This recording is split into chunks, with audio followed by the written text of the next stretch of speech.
Setelah pilar utama blok poros mengalami kekalahan besar dari Soviet, kini benteng kekuatan Berlin yang menguasai sentral Eropa telah runtuh.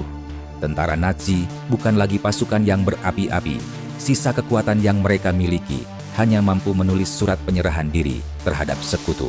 Sementara, Kekaisaran Jepang menolak untuk menyerah pada sekutu dan memutuskan melanjutkan pertempuran meski kekuatan mereka mulai rapuh. Sebagai satu-satunya yang tersisa, Jepang masih menyalakan bara api. Amerika sebagai kandidat utama dalam menghancurkan Jepang telah mengalami dilema dan berbagai pertimbangan. Menyerang Jepang melalui invasi darat akan berdampak pada keselamatan pasukannya, sementara Jepang memiliki kepulauan yang dibentengi oleh ribuan pasukannya. Amerika Serikat ingin segera mengakhiri peperangan, akan tetapi invasi darat akan membutuhkan waktu yang lebih lama. 12 April 1945, 3 jam setelah kematian Presiden Amerika Serikat Franklin Roosevelt, sementara wakilnya, Harry Truman, langsung naik menggantikan kekuasaan. Ia hadir di saat dunia sedang dilanda kekacauan, sementara Amerika masih berperang melawan Berlin dan Jepang. Dengan terpaksa, Harry Truman mengemban tugas yang begitu berat, sedangkan ia kurang berpengalaman dalam politik internasional. Truman hanyalah seorang mantan pengusaha toko pakaian. Sementara ia terperangkap di dalam jerami yang hampir terbakar. Namun, takdir telah membawa ia menjadi seorang pemimpin yang tak pernah ia harapkan. Ketika seorang jurnalis bertanya tentangnya, "Apa yang sedang terjadi saat ini?" "Aku merasa seluruh tubuhku tertimpa planet dari langit, sementara aku harus menanggung beban yang begitu besar untuk menentukan masa depan rakyat Amerika." Saat menjadi wakil, Harry Truman hanya bertemu dengan Roosevelt sebanyak 2 kali, sedangkan ia tak diberitahu tentang semuanya. Di konferensi Yalta, 2 bulan sebelum kematiannya, Roosevelt mengadakan pertemuan dengan Stalin dan Churchill. Ketiga raksasa itu telah membentuk berbagai konspirasi dan perdamaian untuk masa depan. Namun kesepakatan itu berkelok-kelok dan penuh ambiguitas. Masing-masing ideologi telah memainkan jalannya mereka sendiri. Bahkan Truman tak pernah tahu tentang diskusi-diskusi rahasia itu. Sementara, ia harus membiasakan diri dengan dokumen-dokumen penting di meja kerjanya. Bahkan, presiden baru itu sama sekali tak mengerti tentang adanya program rahasia Amerika yang sedang dikembangkan dalam 3 tahun terakhir. Pada 1939, saat Eropa saling mengeluarkan kekuatan mereka di Perang Dunia Kedua, para ilmuwan mencemaskan tentang akan adanya pengembangan nuklir di masa mendatang dan kemungkinan Jerman sedang dalam pembuatan senjata pemusnah massal. Kekhawatiran mendesak Albert Einstein untuk menyurati Presiden Amerika Serikat Franklin Roosevelt. Surat itu disusun oleh ilmuwan Leo Szilard yang memperingatkan tentang penelitiannya mengenai fisi nuklir dapat menghasilkan daya ledakan yang sangat besar. Bahkan, ledakan itu belum pernah ada di dunia. Einstein terus mendesak agar Amerika melakukan penelitian uranium. Jika Jerman berhasil mengembangkan nuklir, maka Hitler akan meratakan semua musuhnya. Roosevelt menanggapi dengan serius keputusan tersebut. Ia langsung membentuk komite untuk meneliti potensi energi nuklir, yang kemudian membentuk Project Manhattan, sebuah program rahasia dalam pengembangan nuklir. Franklin Roosevelt mengerahkan 600.000 ahli strategi yang melibatkan ribuan ilmuwan penting dan agen-agen rahasia. Manhattan Project dipimpin oleh Brigadir Jenderal Leslie R. Groves. Kini Amerika baru saja menciptakan mainan baru yang siap untuk dimainkan. Mainan itu bernama Little Boy, yaitu bom atom penghancur masa depan Jepang. Amerika akan menghadiahkan Little Boy untuk mengakhiri Perang Dunia. Lalu, mengapa Amerika memilih Hiroshima sebagai sasaran utama mereka?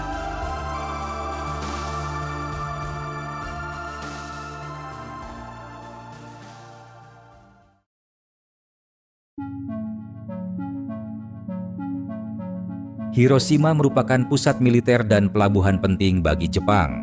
Letaknya di tengah kawasan industri, sehingga cukup kompleks dalam serangan signifikan. Dampak potensinya akan lebih besar kehancurannya. Pelabuhan Imbartas itu menjadi pusat industri yang merupakan lokasi markas besar militer mereka. Menjelang berakhirnya perang di Eropa, Jepang masih belum menunjukkan tanda-tanda penyerahan. Setelah ultimatum dan berbagai uraian dibentuk di dalam Deklarasi Potsdam oleh Sekutu. Maka, satu-satunya cara untuk mendesak Jepang adalah menginvasi mereka dan merebut pulau-pulau pentingnya. Pada 1943, saat blok poros, Jerman, Italia, dan Jepang mulai kehilangan keunggulan, sementara blok Sekutu semakin mendominasi, Jerman jauh lebih rentan daripada Jepang. Karena terhambat dari jangkauan serangan Inggris dan Amerika, upaya pengeboman terhadap Jepang tidak mungkin dilakukan pada saat itu. Sementara Jepang memiliki perimeter pertahanan yang cukup kokoh setelah Jepang menaklukkan kekaisarannya dan membentangi sebagian Selat Asia.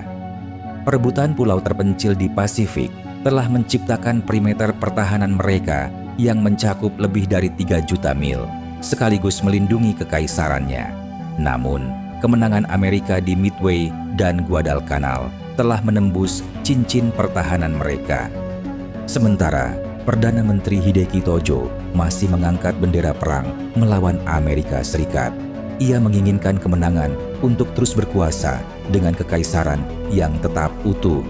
Pada 7 September 1941,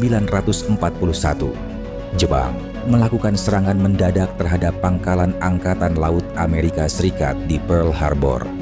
Serangan ini menjadi salah satu titik balik terbesar bagi Amerika Serikat. Sebelum terjadinya serangan, hubungan kedua negara memang sudah memburuk karena masalah embargo minyak dan sanksi ekonomi yang dijatuhkan oleh Amerika terhadap Jepang. Meskipun Jepang menang di awal perang, kapasitas produksi masa perang mereka hanya 1/10 dari Amerika Serikat. Karena faktor ekonomi yang pas-pasan, Jepang tidak dapat melakukan pertempuran yang lebih panjang. Mereka benar-benar harus menggunakan apapun agar mereka dapat memproduksi seluruh operasional. Jepang melakukan penghematan besar untuk sumber energi alamnya. Mereka mobilisasikan rakyatnya untuk dipekerjakan sebagai pengganti sumber daya mereka. Kekaisaran memaksa rakyatnya untuk mengorbankan segalanya dengan melakukan berbagai metode seperti kehidupan di zaman kuno. Kepemerintahan membatasi minyak dan listrik. Mereka mengganti bahan bakar kendaraan dengan batu bara. Saat itu, Jepang benar-benar kembali menjadi masyarakat praindustri. Mereka melebur ulang besi-besi bekas seperti lonceng kuil, wajan, dan berbagai besi lainnya untuk membuat peluru dan perlengkapan perang seadanya. Sementara manufaktur terus berjalan selama perang berlangsung. Jepang masih berada di luar jangkauan tujuan Amerika, namun Perdana Menteri dan pemimpin mengantisipasi bahwa sewaktu-waktu Amerika akan datang menyerang. Saat Amerika menjatuhkan bom apinya di Jerman, pemerintah Jepang menyadari bahwa di masa mendatang, serangan tersebut juga akan dilakukan terhadap Jepang. Meskipun kota-kota Jerman memiliki dinding beton, namun serangan bom api itu mampu menghanguskan kekuatan Berlin. Sementara Jepang adalah kota yang dipenuhi bangunan kayu. Wilayah mereka sangat rentan terhadap serangan tersebut. Kepemerintahan menghimbau agar rakyat membuat bunker mandiri sebagai perlindungan aman jika sewaktu-waktu terjadi serangan. Mereka menumbalkan rakyat hanya untuk membentengi kekaisarannya. Kepemerintahan lebih mengutamakan keselamatan kaisarannya daripada penduduknya, hanya untuk kekuasaan dan kehormatan elit. Mereka terus menanamkan cinta terhadap kekaisaran dan berkorban atas nama negara. Sementara mereka membentuk masyarakat yang mandiri tanpa perlindungan negara. Saat perang berkecamuk, nyawa manusia bukan lagi milik mereka. Para petani ditarik menjadi pasukan di garis depan. Mereka dipaksa berperang bukan atas negara. Sementara ibu rumah tangga dilempar ke pabrik-pabrik senjata. Anak-anak kecil dilatih menombak musuh dengan bambu runcing. Mereka menyebutnya pengorbanan suci demi kekaisaran. Ketika blokade memutus makanan, mereka dibiarkan mati kelaparan agar cadangan beras diutamakan di garis depan pasukan. Mereka dipaksa untuk menghadapi rasa takut ketika rumah-rumah mereka dibom.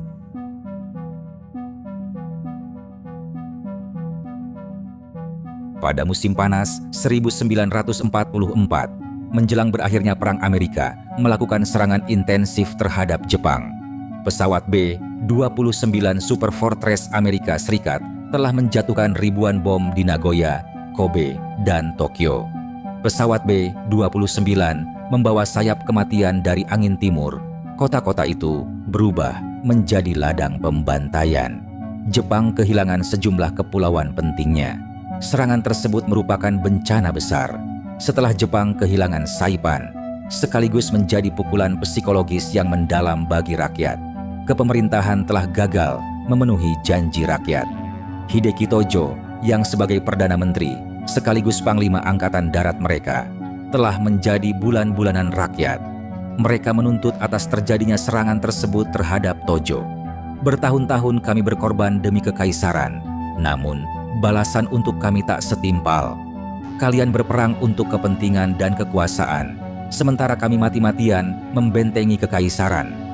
Tak mau disalahkan kekaisaran mengkambing hitamkan Hideki Tojo. Ia dianggap lalai dalam mengemban tugas.